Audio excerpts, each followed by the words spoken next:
Thank you for inviting me to another conversation, Dr. Ehrman. Yeah, Um, my pleasure. I wanted to officially invite everyone to another seminar that Dr. Bert Ehrman is doing, which will be on December 5th. It's going to be an all-day seminar titled, Did the Christmas Story Really Happen? The Birth of Jesus in History and Legend. And I'll, of course, include details in the description below. Now, I wanted to have, the last time we spoke, I wanted to have a discussion on the mix of Jesus in history and legend. Because while I do not think that Jesus was entirely fictional, as some other people do, I have to account that there's some questions about how Jesus is raised, born in two different places, raised in two different places, all seemingly designed to fulfill previous prophecies. And when I bring up to other people, when I bring up certain stories about things that Jesus did that call into question, it would make me think that maybe he was historic. I find out that the story about cursing the fig tree was reportedly added later, and apparently there is some consensus that the story about the adulteress and the stoning, that was also added later and not part of the original Jesus story. So with some of Jesus's story being added after whatever fact there might have been, it reminds me of like Robin Hood. If you had a time machine, you can go back and find Robin Hood. If you mention Maid Marian to him, he's not going to know who you're talking about because she wasn't added to his legend until 300 years later. So that's my sort of a take on the Jesus mythicism, that Jesus is heavily romanticized. We know that some of his legend is based on, or is not original. It's certainly based on prior characters. So I want to hear your take on that, just as a free-flowing conversation, because I didn't get that opportunity before. Yeah, no, it's a really key question, and it's really the question that scholars who work on the historical Jesus deal with. Apart from conservative evangelicals and fundamentalists, conservative evangelicals and fundamentalists would say, look, what the Bible says happened, happened. And so they wouldn't be what I would call a critical scholar, somebody who's able to examine the evidence and go one way or the other. They already have their opinions set. But critical scholars for a very long time, since the end of the 18th century, since the 1770s, scholars have realized that there are elements of the gospel stories that are not historical, that are, you might just call them legendary, as we are doing now. And the trick, it's not a trick, it's a scholarly discipline that people spend many, many years working on, figuring out what actually is historical in these accounts and what are legendary accretions. And it is a complicated task, but in theory, it's no different from the task of figuring out what Abraham Lincoln did. Because there are lots of stories about Abraham Lincoln that aren't true historically. They might reflect something of his character, and they might tell you something about what storytellers wanted to think about him, but they didn't really happen. And so it's not true just of Abraham Lincoln. It's true of most figures in the past. I mean, it's probably true of you. It's certainly true of me. I hear stories about me all the time that aren't right. Oh, yeah, I found out that I'm apparently the lowest paid member of the Illuminati. Okay, well, there you go. If you're more influential, you get a higher pay rank.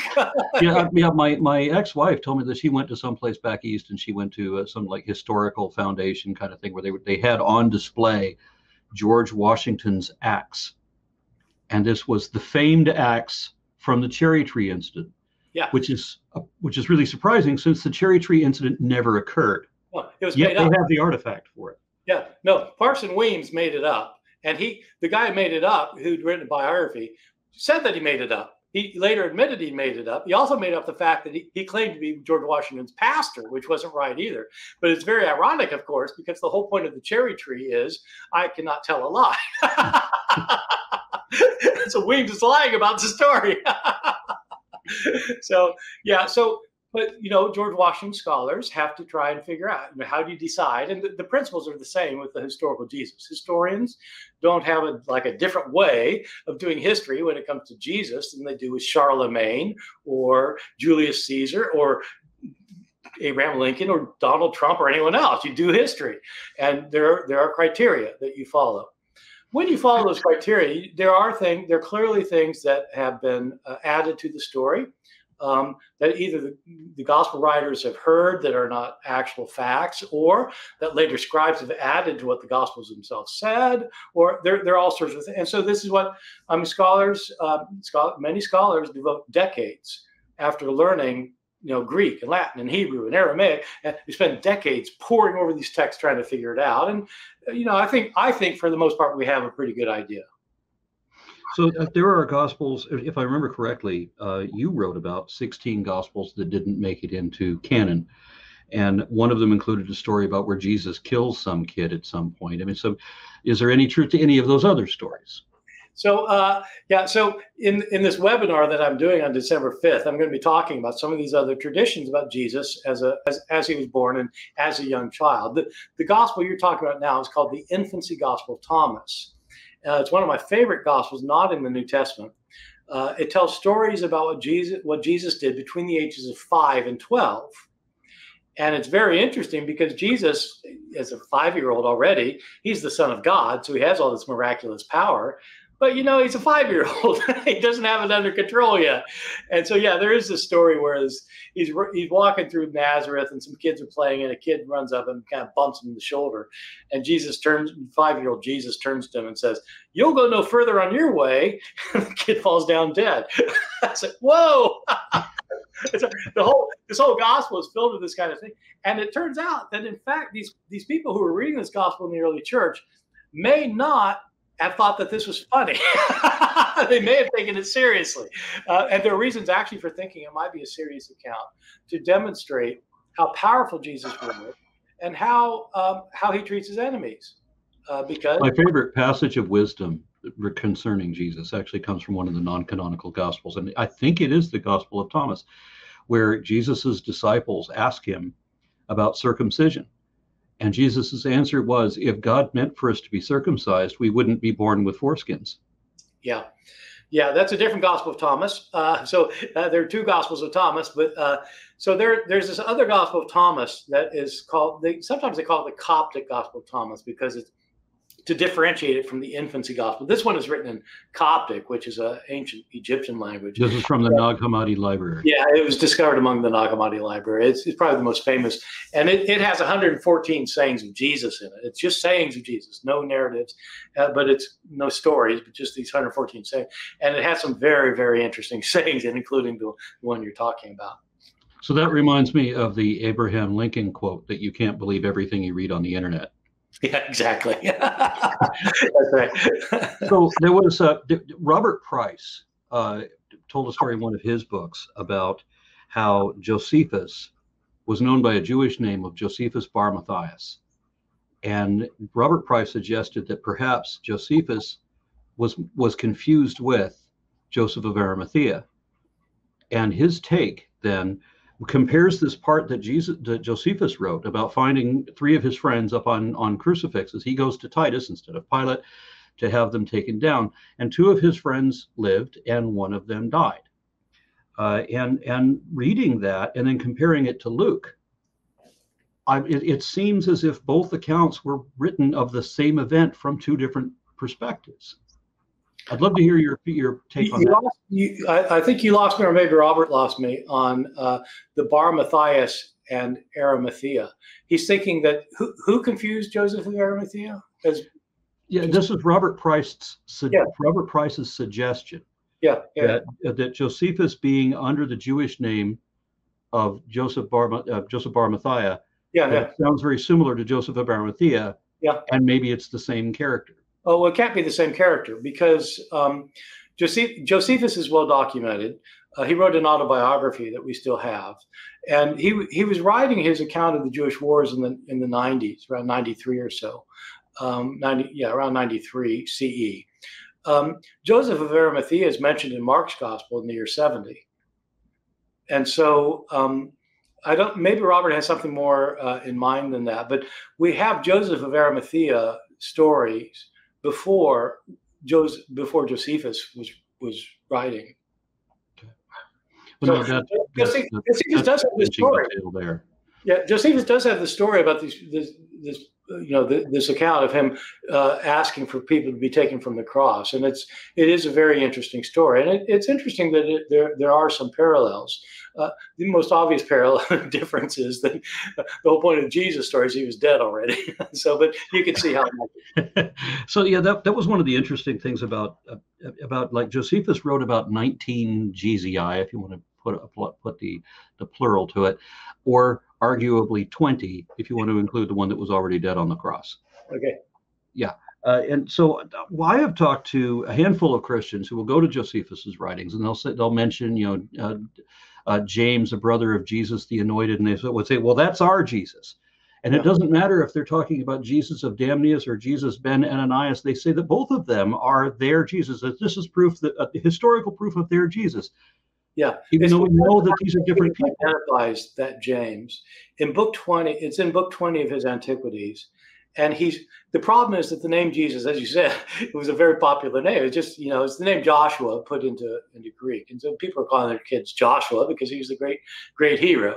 It just as in the 1960s when I was growing up, a lot of middle infielders in the major leagues was named Jesus, right? Jesus playing shortstop and second base, and so it was a common name. So when Josephus identifies a particular Jesus, he has to have some way of saying which one he's talking about. So is it Jesus, son of Ananias? But in this case, he says that James is the brother of Jesus, the one who was called the Messiah. And these other Jesuses are never called the Messiah. In Josephus, the only one called the Messiah is Jesus of Nazareth. Okay, because so if I understood, it was Jesus the Anointed, but I'm reading a translation, so I don't know. Yeah, it's the Greek word is Christos. Well, yeah, it's Christos, which means, it does mean anointed one, but that's what the word Messiah means.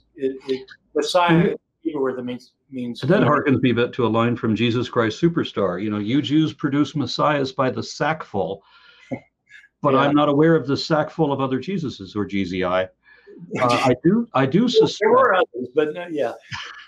I do suspect, but there weren't others named Jesus.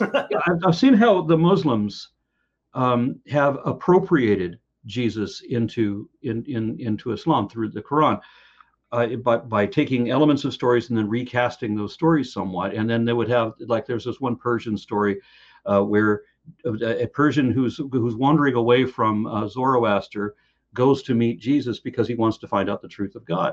And then Jesus says, but I'm not the final prophet. You need to go talk to Muhammad, because Jesus never died in Islam, was never crucified, never died. Right. That's right. So this guy meets Jesus, and Jesus tells him to now go to Muhammad.